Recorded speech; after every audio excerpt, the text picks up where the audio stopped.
Papa nak mu jadi pewaris syarikat Papa di Kota Baru. Hah? Ambil ID syarikat Papa? Awak tak nak lah. Nak, awak tak say kau, Naira kena buat juga.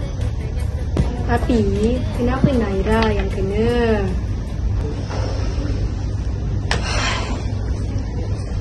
Naira kena faham. Naira seorang je nak Papa. Gapa-gapa Papa susah nanti, Naira je boleh tolong. Kalau bukan Naira, siapa lagi? Tapi Papa, Naira tak nak. Bila Naira pandai bantu Papa Sejak Papa memaksa-maksa Naira. Naira, tunggu. Papa!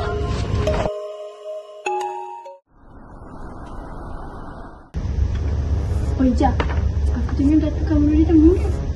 Hah? Ya ke? Tu siapa yang gantikan dia? Anak dia dah, si Naira tu. Siapa lagi? Lepas tu berhenti.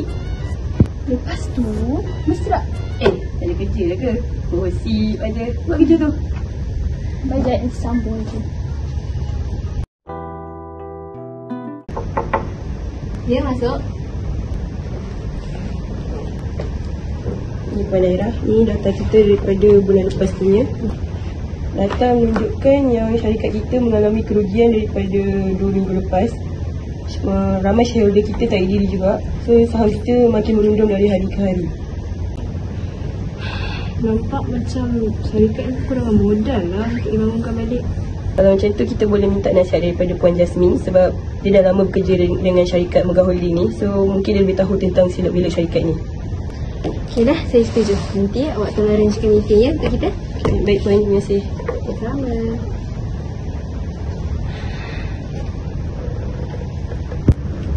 Puan Eliza mana? Tak silap saya, dah 3 hari berterusan dia ambil cuti kecemasan ni.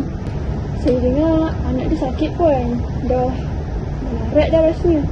Tapi dia tak ada bantuan lagi sebab dia kan ibu tunggal. Okey Amelia, nanti awak sediakan report. Lepas tu awak bagi kat saya semua benda berkenaan dengan kos perubatan ala Puan Eliza. Baik Puan. Pemberian faedah insurans seperti kos rawatan dan perubatan berperanan menjaga kebajikan pekerja dan keluarga yang secara tidak langsung mengurangkan beban kewangan pekerja. So, macam mana sebenarnya ayah saya kendalikan syarikat ni? Masa Datuk Kamarudin kendali syarikat ni pun kita banyak je faedah dan ganjaran yang disediakan untuk pekerja. Tapi sejak kebelakangan ni, pekerja kita banyak pergi ke syarikat lain sebab dia rasa faedah dan ganjaran daripada syarikat lain tu lebih tinggi daripada syarikat ni. Oh, patutlah pekerja mahir pun ramai hilang dah. Jadi saya cadangkan untuk Puan tingkatkan lagi kadar-kadar faedah dan ganjaran untuk pekerja ni. So, dia lebih tertarik lah nak stay kat company ni. Saya rasa saya setuju dengan idea ni. Tapi masalahnya sekarang ni, kita kekurangan modal untuk syarikat ni. Maaf Puan sebab lambat hadir. Sebab saya ada emergency dekat hospital tadi. Anak saya meragam. Oh, ya ke? Faham je. Orang kata hari tu kau ada kenalan nak melabur dalam syarikat ni? Ada Puan. Saya ada dah. Saya ada kenalan untuk melabur di syarikat kita ni. Saya pun ada juga kenalan. Ganjaran bukan monetary. Seperti pujian yang tulus membuat pekerja merasa dihargai dan diakui. Ini boleh meningkatkan rasa bangga dalam pekerjaan mereka dengan memotivasikan pekerja untuk terus menyumbang.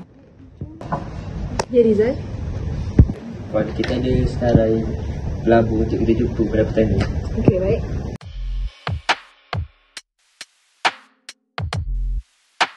Dengan modal tambahan dan sokongan dari pelabur, syarikat boleh meningkatkan keuntungan dan mampu menawarkan faedah yang lebih baik kepada pekerja sebagai ganjaran atas prestasi mereka. Oleh itu, pekerja berasa lebih yakin untuk kekal bekerja dalam syarikat tersebut. Okay, hari ini saya ada nak bagi komisen ke awak semua sebab korang dah bawa masuk pelabur dengan syarikat kita. Ganjaran komisen adalah bayaran atau insentif yang diberikan kepada pekerja berdasarkan prestasi atau peratusan hasil sasaran yang berjaya diperoleh. Okey semua, hari ini saya nak lantik Puan Eliza sebagai Chief Marketing baru kita dan Cik Eliza sebagai Chief HR Management kita. Ganjaran kenaikan pangkat meningkatkan kesetiaan pekerja terutamanya pekerja mahir. Maka, mereka lebih memilih untuk kekal dalam syarikat dan memberi kontribusi yang berterusan.